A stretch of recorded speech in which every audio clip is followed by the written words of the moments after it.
Hey, this is Dr. P, and I got 3 secrets regarding the silent or sometimes not so silent quote-unquote killer that could be causing pain in your knee that most doctors don't know about.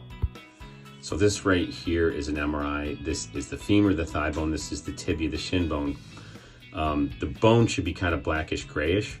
And if we start scrolling through here, you'll see this white area right here show up on the outer side of the thigh bone. And that's an area of stress or microfracturing, which is like a soft spot, and stress fractures hurt.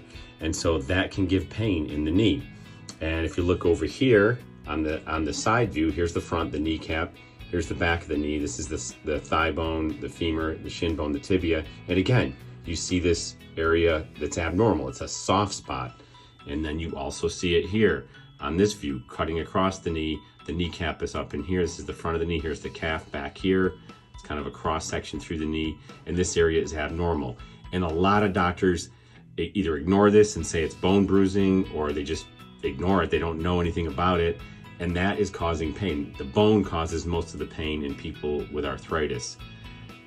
The reason I said these can be silent is sometimes these are not symptomatic yet, and we see them on an MRI for other reasons.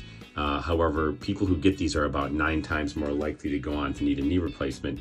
So we do want to keep an eye on these. Sometimes we can get them to heal on their own. Other times it takes injecting stem cells and other cells that help the stem cells into the area to kind of reseed the area, because as we get older, we have less and less stem cells and other cells that help the stem cells in our arms and our legs. We still have good stem cells in our pelvis, so we can harvest them from there and kind of transplant them into here and get those areas to heal. And that was proven by Dr. Hernigo years ago with an amazing study that came out in 2020 that I can reference in the description.